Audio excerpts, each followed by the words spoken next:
السلام عليكم ورحمة الله وبركاته. ازيكم عاملين ايه؟ يا رب تكونوا بخير. اللهم صل وسلم وبارك على سيدنا محمد وعلى آله وصحبه أجمعين. أنا سعاد ودي قناتي. لو أول مرة تشوفوني وعجبكم محتوى فيديوهاتي حطوا لايك واشتركوا في القناة وفعلوا زر الجرس على الكل عشان يوصلكوا كل جديد بقدمه وتكونوا أول ناس بتشوفوه. ازيكم عاملين ايه؟ إن شاء الله دايما يا رب يا رب أحوالكم تبقى في أحسن حال، وربنا يا رب يجعل الخير دايما معاكم وحواليكم، ويجعل أيامكم كلها طيبة يا رب العالمين. النهاردة عندنا روتين حلو وفي حاجات حلوة كتير، وشايفين بقى العظمة الحلوة دي، يعني في أفكار حلوة جديدة إن شاء الله هتعجبكم، وفي كلام حلو قوي كمان هيعجبكم بإذن الله، فتابعوني لآخر الفيديو إن شاء الله تستفادي منه. النهاردة هنتكلم عن إيه؟ النهاردة هنتكلم عن إزاي نجهز نفسنا لرمضان، نجهز نفسنا، نهيئ نفسنا لاستقبال رمضان. ماشي، دي حاجة من الحاجات اللي احنا عايزين نتكلم فيها في الفيديو بتاع النهاردة.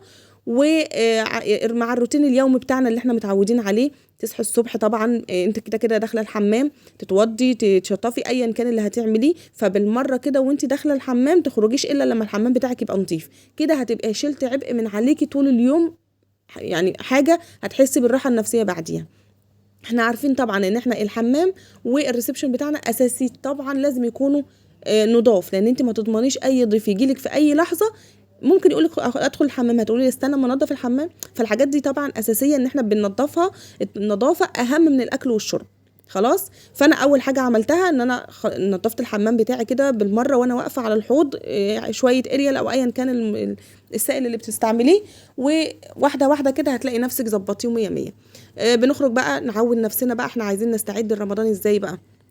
اولا نجهز نفسنا احنا نفسيا وجسديا وكل حاجة، وعارفين ان الاشهر اللي جاية دي اشهر الخير والعبادة، ودايما نتفائل بالخير، وان شاء الله يعني تفائلوا بالخير تجدوه. ان شاء الله ايامنا الحلوة جاية باذن الله، وايام البركة جاية، وايام الخير كلها جاية باذن الله. ربنا ما بيجيبش غير الخير، وان شاء الله انا واثقه في ربنا، وواثقه في ربنا ثقه عمياء، انا عند حسن ظن عبدي بي، فانا احسنوا الظن برب العالمين انه دايما احوالنا باذن الله هتتغير للاحسن، فالاحسن باذن الله رب العالمين. فدايما نحسن الظن عشان ربنا يجيب لنا الاحسن باذن الله. طيب احنا النهارده يعني اول حاجه هنتكلم عنها ان احنا هنجهز نفسنا لرمضان ازاي؟ بالعبادات، اهم حاجه عندك واهم حاجه في حياتنا عامه. الصحابه عليهم السلام جميعا كانوا بيستعدوا لرمضان يعني من قبلها ب6 شهور، ويودعوا في رمضان بعديها ب6 شهور، يعني حياتهم كلها كانوا مقضيينها استعداد لرمضان.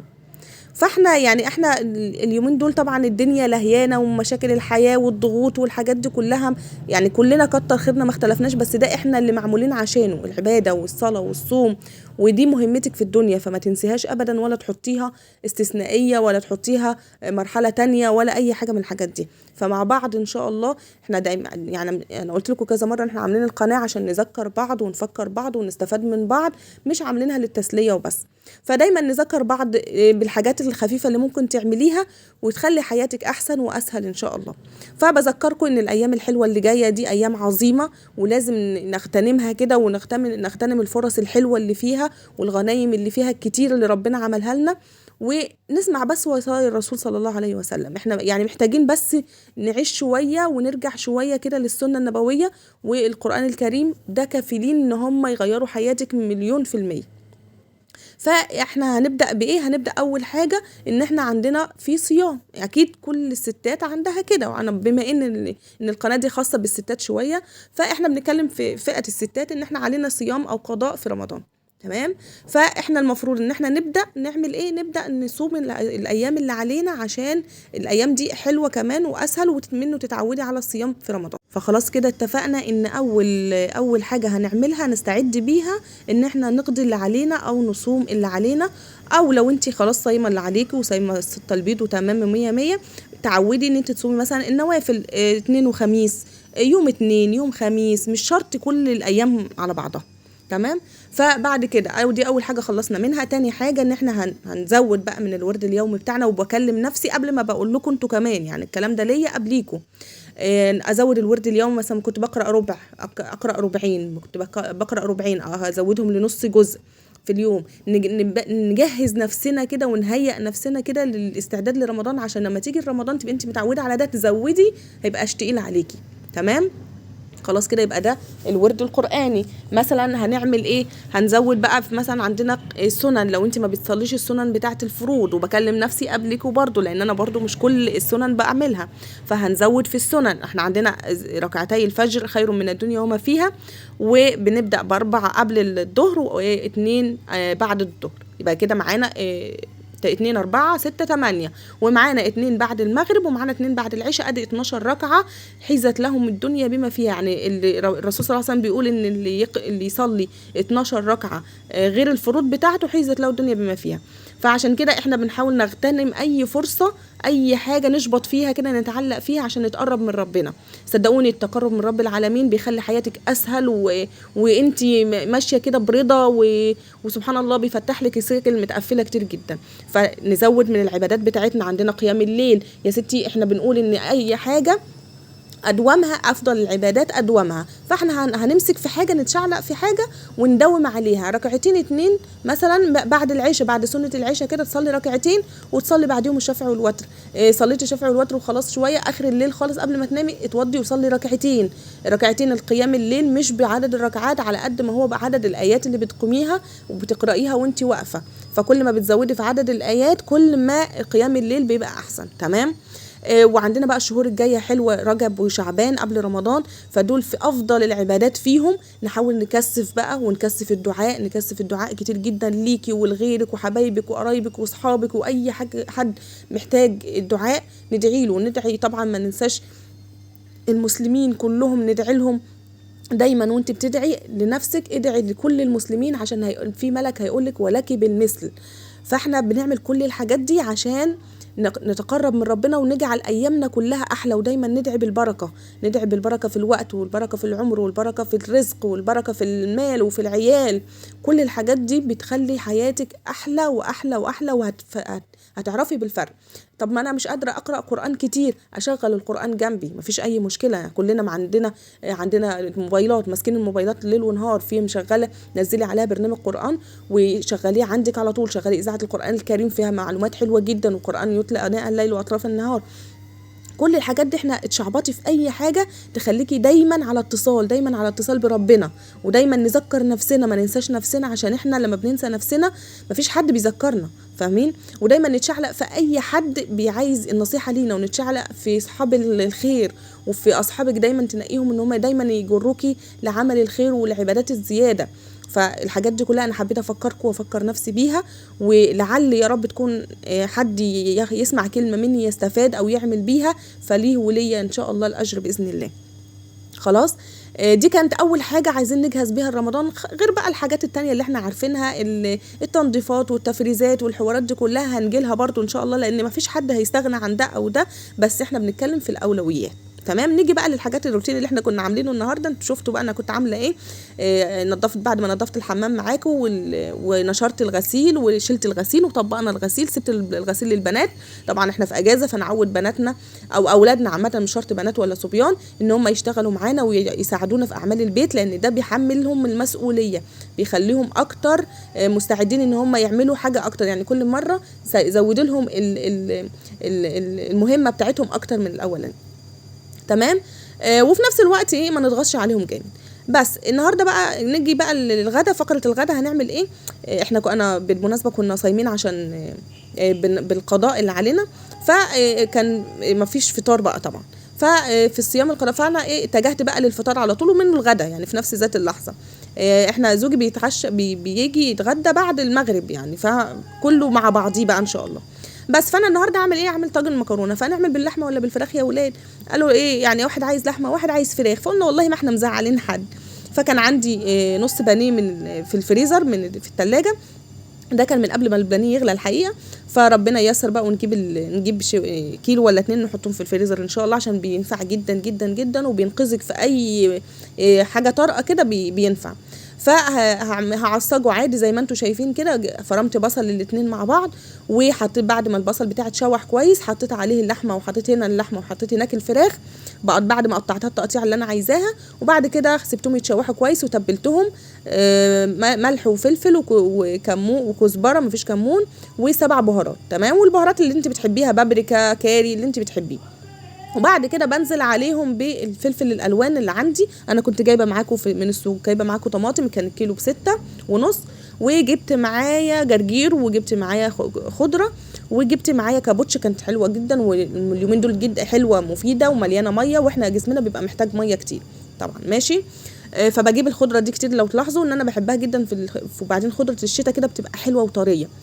المهم ان انا عصقت اللحمه وعصقت الفراخ، ماشي، وسبتهم كده استووا. وبعد كده جيت للصلصه، طلعت كيس صلصه عندي من الفريزر وحطيته في الحله، وزودته ميه كتير طبعا عشان الطاجن عندي هعمله ني. الطواجن المكرونه ما بتحطش عليها، ما بتحطش المكرونه مسلوقه، بتتحط المكرونه نيه زي ما هي. تمام. فانا هنا عندي طاجن كبير، فهقسم الطاجن ده نصين، هحط في النص هحط فيه فراخ، والنص التاني هحط فيه اللحمه بتاعتي، عشان يبقى عندي نصين لما يطلع يستوي زي ما شفتوه في اول الفيديو كده يطلع نصين. تمام. ممكن تزودي حاجه في الطبق ده، على العصاق ده، ممكن تزودي بسله، ممكن تزودي جزر، ممكن تزودي بطاطس، براحتك خالص طبعا، عشان نزود الكميات. واللحمه ايه طبعا غاليه والفراخ غاليه، فعشان نزود الكميه ممكن تحط فيها اي حاجه من الحاجات دي، اي خضار تحبيه، فاصوليا خضراء طبعا مفيش اي مشكله، اي خضره انت بتحبيها ممكن تحطيها. تمام. فانا عملت زي ما انتم شايفين كده، حطيت نص فراخ ونص لحمه، واللي عايز ياكل من ده ياكل، واللي عايز ياكل من ده ياكل، وطلع تحفه ما شاء الله، اللهم بارك، بالف هنا على كل اللي كل وعجبهم جدا. تمام. هنا فضيت كيس مكرونه، من المكرونه دي 500 جرام، حلوه جدا، والكيس بتاعها ب10 جنيه، الله اعلم بقى زاد ولا لسه، بس حلو جدا. اعتقد زودته سيكه كده بس عشان يبقى حلو وما يبقاش قليل، لان انا حاطه فيه حاجات كتير من تحت، فعشان يبقى مناسب مع بعض. هنا الصلصه بتاعتي تبلتها بملح وفلفل وكمون وكزبره، ورشه صغيره جدا من 7 بهارات عشان يديها طعم حلو. بعد كده بسيبها تغلي كويس، وبزودها على المكرونه. الميه بتاعت المكرونه او الصلصه بتاعت المكرونه بتبقى يا دوبك مغطيه بالظبط، يعني شايفين زي ما انتم شايفين كده، بيطلع حلو جدا. بسيبه من ربع لتلت ساعه على نار عاليه. بصوا بيبقى تحفه، ما تزوديش عن كده عشان ما يلزقش منك او ما يلسعش. تمام. انا كده مولعه الفرن من قبليها ومخليه الشبكه من تحت، ف حطيته بقى على بال ما هظبط الدنيا حواليا كده يكون هو استوى. تمام. باقي المكرونه، باقي العصاج او اللحمه والفراخ عندي ممكن تعملي بيهم طاجن تاني براحتك لتاني يوم زي ما انا عملت كده، وممكن تعملي بيهم تشيليهم في الفريزر، ينفعوكي في اي طبخه تانية، تعمليهم على مسقعه، تعمليهم على بطاطس، حلوين جدا وهينفعوكي في اي يوم تاني. فانا كده كده يعني عشان بكره ما اعملش اكل تاني، فعملت بيهم طاجن صغير تاني. خلاص. تمام. الخضره عندي زي ما انتم عارفين انا بشيلها وبحطها في علبه بلاستيك زي ما انتم شايفين كده، هي والكابوتشا، وبغطيهم وبحطهم في التلاجة عندي، بيقعدوا معايا بالاسبوع والاسبوعين كمان بدون مبالغه. وانتوا عارفين كده كويس لان انتم متابعيني من زمان، بس انا بقول الكلام ده للناس اللي لسه جديده عندي واول مره تشوفني، طبعا شرفتوني. الخضار عندي قبل ما احطه في التلاجة بنشفه كويس جدا من اي ميه فيه عشان ما يبصش مني بسرعه. واجي عندي الخضار اللي عندي في التلاجة اصلا من قبل كده، انا كان عندي خضار في التلاجة، فكل يومين كده بروح شايلاه من التلاجة عندي ومنشفاه كويس جدا ومنضفه الادراج بتاعتي وبرجعه مكانه عشان ما يبصش مني، لان الحاجه غاليه وحرام نهمل فيها. تمام. بس كده عندي بقى جبت الادراج بتاعتي اللي كان فيها الخضار. عندي كان في كوسه كنت جايباها اول امبارح، وجزر على اساس ان انا هطبخ كوسه بالجزر يعني خضار، بس يعني الحظ ما حالفنيش الحقيقه. فحافظ عليهم بقدر الامكان عشان يفضلوا عندي. وكان باقي عندي حوالي نص كيلو من الطماطم، وشكل الدرج بقى زي ما انتم شايفين كده. لو انت مش عايزه تغسليه وحاسه انه نضيف، بالبخاخه بتاعتي اللي احنا متعودين عليها، فيها ميه وخل ونقطتين من البريل او سائل المواعين، وبلمعها كده بالفوطه بتبقى زي الفل ومتعقمه وفل الفل. وبرجع بقى الخضار بتاعي، لو عمل ميه بنشفه، ما عملش انا ما لحقش يعمل ميه عندي، فبرجعه زي ما كان في الدرج عندي يبقى نضيف وزي الفل. الدرج التاني كان عندي بتنجانتين كده فاضلين، وفلفل رومي وفلفل حامي وخيارتين تقريبا او 3 خيارات، فعملت فيهم برضو نفس الحوار. لقيتهم لسه مش عاملين ميه ولا حاجه، بس لمعت الدرج بتاعي ونشفت الخضار بتاعي كويس ورصيته زي ما هو، وهحط عليهم الطماطم الجديده عشان يبقى في فرق بين الجديده والقديمه، عشان يعني استخدم القديمه الاول عشان ما تبصش عندي. بس كده ده الخضار بتاعي كله هحطه بقى في التلاجة عندي واشيله، وعشان يتحفظ عندي يقعد معايا فتره كتيره. بس كده على بال ما الحاجات تبقى استوت. شايفين بقى منظر المطبخ عامل ازاي؟ هنسيبه كده؟ لا طبعا، بعد الاكل الواحد بيتنح وما بيبقاش قادر يعمل حاجه، فعشان كده اي حاجه عندك تخلصيها بسرعه. والحاجات دي كلها كان اغلبيتها فيها فراخ اللي غسلت فيها يعني البانيه والكده، فهحاول بقى اعقمها بالبخاخ بتاعنا اللي فيه الخل والبريل والميه، وارش عليه سريعا كده عشان يعقم، واسيبهم يعني سيكه كده، واغسلهم عادي بالاريال ايه، بالصابون بتاعي، بالصابون السائل كويس. بس انا بالخل كده بعقمه، والحوض بتاعي طالما عامله لحوم اسماك فراخ لازم اعقمه بالخل او اغسله بالخل على طول، عشان ده اكبر او اكتر فعاليه من اي حاجه تانية. تمام. وبيلمع الاستانلس وبيخليه حلو جدا. هنا هغسل بقى بواقي الحاجات اللي عندكم كده، وما ننساش طبعا الاستغفار، نستغفر طول ما احنا قاعدين. الايام دي الذكر فيها مضاعف، الاجر بتاعه مضاعف، فنذكر ربنا كتير، ودايما نذكر بعضينا، ودايما حتى وانت ماشيه في الشارع لما تيجي تذكري ربنا اذكريه بصوت عالي، عشان ممكن حد يسمعك ويفتكر ويذكر ربنا، يبقى انت ليكي الاجر برضو. انا دايما بحب اعمل الحركه دي جدا وانا ماشيه، يعني ماشيه قدام جنب حد، بحب اعلي صوتي، يعني بقول استغفر الله العظيم، او لا حول ولا قوه الا بالله، لا اله الا الله. دايما الحاجات دي لما تيجي تقوليها قوليها بالصوت عالي عشان غيرك يستفاد ويفتكر. ماشي، فذكر ان الذكرى تنفع المسلمين. فعشان كده دايما اي عمل بتعمليه يعني حب ان حد يشاركك فيه عشان تاخدي الاجر بتاعه. خلاص. فاحنا طول ما احنا قاعدين بقى واقفين في المطبخ، هي مشغله حاجه جنبك، اذاعه القران الكريم، قران، حديث، ايا كان حد بتحبيه مفيش مشكله، برضو بتسلي نفسك. بس نركز على الذكر، نركز على العبادات كتير اليومين دول، لان فيها بركه، واحنا اللي مستفيدين في الاول وفي الاخر.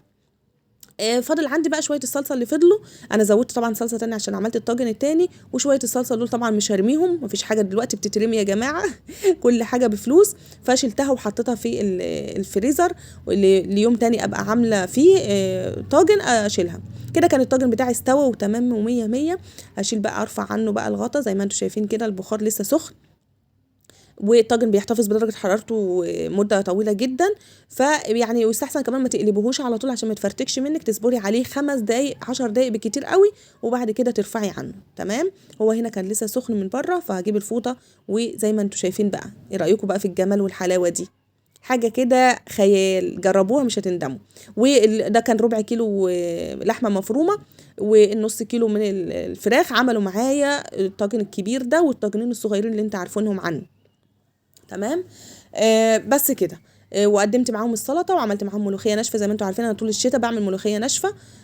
وبس كده، ده كان يوم النهارده، واتغدينا الحمد لله وفطرنا الحمد لله رب العالمين. وجينا بقى المطبخ، كنت سايباه بقى، غسلت المواعين وظبطت الدنيا، بس بعد ما ريحت شويه. كان عندي بقى شويه فاكهه، زوجي هو جاي جاب لنا فراوله، وكان عندي شويه الموز واليوسفندي دول. فقلت النهارده مش قادره اعمل حاجه حلوه، كان عندي يوم مضغوط اليومين دول، ربنا ييسر كده، عندنا مريض، يعني اليوم بيبقى مضغوط جدا، ما بيبقاش فايقه لاي حاجه، عارفه الرفاهيات دي ما بتبقيش فايقه لها قوي. فقلت برضو مش هزعلهم، وهعمل لهم شويه عصير كده حلوين او سلطه فواكه. فهعصر الفراوله، وهنزل فيها بشويه موز كده حلوين، واقشر لهم شويه يوسفندي كده، واحطهم على الجناب كده، يعني شويه حبشتكنات كده، تغيير حلو ومنه قيمه غذائيه، لان الفاكهه دايما بنقول في الشتاء مفيده جدا جدا جدا، فيها نسبه ميه كتير جدا، واحنا بننسى نشرب كتير، فالحاجات دي بتبقى مفيده لينا وما ننساهاش، وفيتامينات، وكل فيها فوائد كتير. فبقدر الامكان، حتى مش لازم الحاجات الغاليه، لا، الحاجات الرخيصه برضو حلوه جدا. الفراوله اليومين دول ب 12 ونص، حلوه جدا. الموز ب 12 ونص برضو ب 15. اليوسفندي كتير جدا ومليان ميه وفيتامين سي، وهو البرتقال والجوافه، كل الحاجات دي حلوه جدا. فنجيب حتى لو جبنا نص كيلو من كل حاجه، وتعمل لهم سلطه فواكه، تحطها لهم، تقطعها لهم في اطباق كده، وترصها لهم بشكل حلو، هياكلوها. كل الحاجات دي بتنفع جدا. واحنا في الاول وفي الاخر بندور على الفايده، ونحاول بقدر الامكان مهما كانت الدنيا غاليه نمشي نفسنا باقل التكاليف وباقل الامكانيات، تديري بيتك وتنظميه، وما تحسسيش عيالك او اطفالك باي نقص. بس ده كان الفيديو بتاع النهارده، يا رب يكون عجبكم واستفدتوا منه ولو حاجه بسيطه جدا. عايزين نملى التعليقات كلها بالصلاه على الرسول صلى الله عليه وسلم، اي ذكر نستفاد بيه انا وانتو من هنا لحد يوم القيامه. بس هنا بقى اقول لكم السلام عليكم ورحمه الله وبركاته. دمتم سالمين، دمتم مبسوطين، مع الف سلام حبايب قلبي.